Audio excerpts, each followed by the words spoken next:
मी Rajurkar advocate Ramesh Rajurkar Nandigram YouTube channel आपला हार्दिक स्वागत करतो. आजचा एपिसोड जो आहे तो गमतीचा आणि मजेशीर आहे. भारतातले भारतीय राजकारणातले पप्पू. एक पप्पू तर आपल्याला माहिती, काँग्रेसचा राहुल गांधी.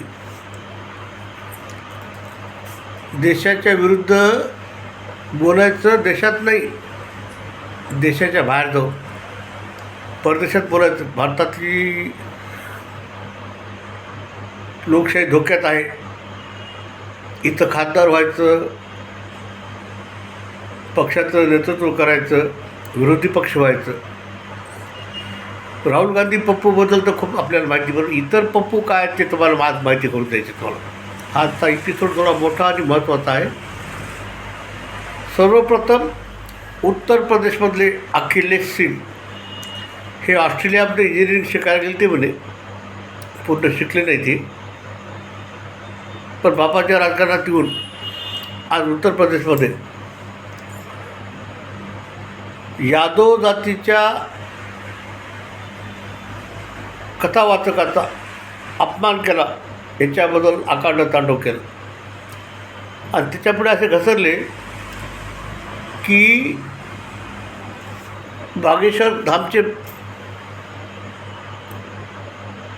बाबा आहेत, ते 50 लाख रुपये घेतात एका कथा वाचनाचे, असा आरोप केला. सैफईमध्ये हिंदी चित्रपटातील अभिनेते आणि अभिनेत्री तिथं नाचत होते सैफईच्या उत्सवामध्ये. तिथे किती खर्च केला आहे सांगितलं का जनतेला? आणि का बंद झाला उत्सव? सत्ता गेली म्हणून. स्वतःचं आत्मपरीक्षण पहिले करा, सगळ्या पप्पूंना सांगतो मी, आणि मग बोला तोंडवरती करून लोकांना. आणि लोक याच्या सभेला जमतात. मला त्याचं आश्चर्य वाटते की यांची काय अवकात आहे हो, एवढे लोक जमतात. जनता किती मूर्ख आहे हे दिसून येते.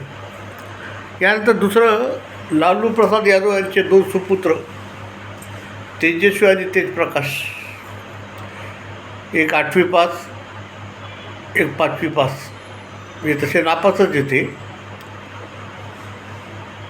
आणि पहिलीपासून हे 8वीपर्यंत म्हणा, मॅट्रिकपर्यंत ढकल पासमध्ये ढकल झालेले आहेत बापाच्या नावावर. आज तेजस्वी जो आहे तो आता स्वतः फार मोठा समजतो आहे. त्याला उपमुख्यमंत्री राहिलेला आहे. त्या नितीश कुमारला कळत नाही या लोकांसोबत सरकार केलं ते. आणि आपण काय बोलतो, ह्या सगळ्या पप्पूंना काही अक्कल नाही आहे. काय बयान देतो ते, फक्त लोक दिसल्यासमोर की बोलायचं, एवढं त्यांना भान आहे. त्यानंतर तिसरा एक पप्पू आहे त्या बिहारमध्ये, प्रशांत किशोर, जो राजकारणाच्या निवडणुकांमधला फार मोठा गाईड झाला होता. त्याच्यासाठी लोकांनी, सगळ्या पक्षांनी होड लावली होती. त्याला आता बिहारचं मुख्यमंत्री व्हायचं आहे. त्याला राजकारण करते हो, आर्थिक कारण, बेरोजगारी, विकास, याच्याबद्दल काही नॉलेज नाही. पत्रकारांनी प्रश्न विचारले तर आपल्या भाषेमध्ये काही उत्तर देऊन सोडलेत. आज धोतर घालून बिहारमध्ये प्रत्येक गावामध्ये जाऊन प्रत्येकाच्या घरी बसून असं होत नसते. नॉलेज पाहिजे. शेवटी मुख्यमंत्री पदावर बसायला अक्कल पाहिजे थोडी. त्यानंतर जे पप्पू आहेत, पश्चिम बंगालच्या ममता बॅनर्जीचे भाचे अभिषेक बॅनर्जी, भ्रष्टाचारात तर लिप्त ते सगळे. फक्त घरचं बॅकग्राऊंड आहे म्हणून हे राजकारणात आलेले भारतातले भावी मुख्यमंत्री आहेत. हे नेते आहेत भावी. भ्रष्टाचाराच्याबद्दल याच्यावर भरपूर केसेस याच्या बायकोवर ममता बॅनर्जीसुद्धा अडकणार आहे. सत्ता गेल्यानंतर यांची अवकाश कळते हो. पण लोक निवडून देतात त्याच्याबद्दल दुःख आहे. ही लोकशाही आहे, घराणेशाही नाही आहे. त्यानंतरचा नंबर येतो स्टॅलिन पुत्र. त्यांनी सांगितलं की हे हिंदू लोक म्हणजे हिंदी आपलं किडे मकोडे आहेत, याची अवकात काय, याची अक्कल काय. करुणानिधीच्या नावाखाली जन्मलेली अवलादी द्या आणि राजे झाले त्या प्रांतातले, तामिळनाडूचे राजे झालेले आहेत. आता त्या पुढच्या निवडणुकीमध्ये निवडून आला तर सांगा म्हणून. सत्ता गेल्यानंतर यांची अवकात ती कळतील तुम्हाला. आज अखिलेश सगळ्या उत्तर प्रदेशमध्ये बोंबलं हिंडायला आहे. सगळे गुंड राजकारणी याच्या उरावर बसले होते. याची हिंमत नव्हती मुख्यमंत्री असून सुद्धा त्यांना बोलायची. त्यातलं उदाहरण चांगलं आझम खान आहे. तो मुख्यमंत्र्यापेक्षा मुख्यमंत्री समजून बोलत होता मंत्रिपद असताना. त्यानंतर आहेत आपल्या महाराष्ट्रातले उद्धव ठाकरे, आदित्य ठाकरे तर पेंग्विन म्हणत होते. त्यांना पेंग्विन आणले होते ऑस्ट्रेलियामधून.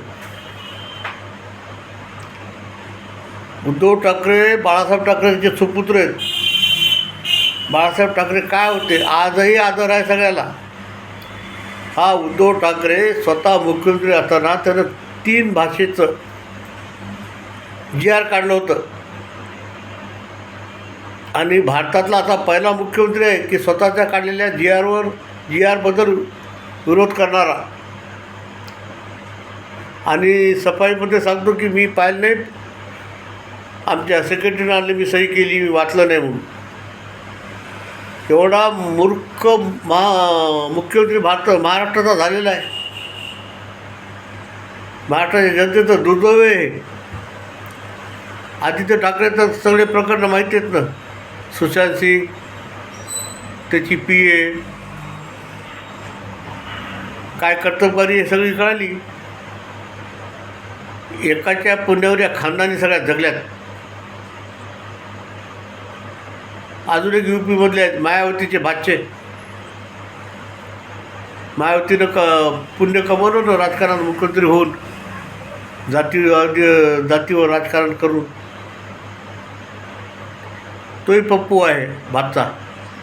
एवढे सगळे पप्पू आपल्या पुढच्या भविष्य काळामध्ये आपल्या राजकारणात राहणार हे लोक. आणि जनता पण त्यांना निवडून देऊन मुख्यमंत्री करणार. दुर्दैव या लोकशाहीचं. असे मूर्ख पप्पू या भारताच्या राजकारणात जन्मलेत. आपण काय बोलतो त्याची अक्कल नाही, आपण काय करतो त्याचं भान नाही. आणि लोक दिसले समोर की काही स्टेटमेंट करायचे. उद्धव ठाकरेसारखा तर मुख्यमंत्री पाहिलाच नाही मी. अहो सगळे तुमचे अंगवस्त्र काढले हो फडणवीसनं, टाकून दिलं की तुमच्याच काळात केलेलं हे GR आहे म्हणून. आणि त्याच्यावर आंदोलन करणारा हा पहिला भारतातला नेता आहे की स्वतःच केलेल्या कामाबद्दल विरोध करून मोर्चे काढणारा. मोर्चा झाला कॅन्सल, आता विजयी सभा बनू.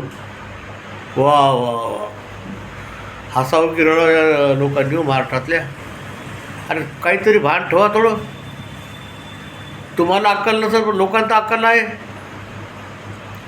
अशा पक्षाचे, अशा नेत्याचे कार्यकर्ते जे राहतात ना,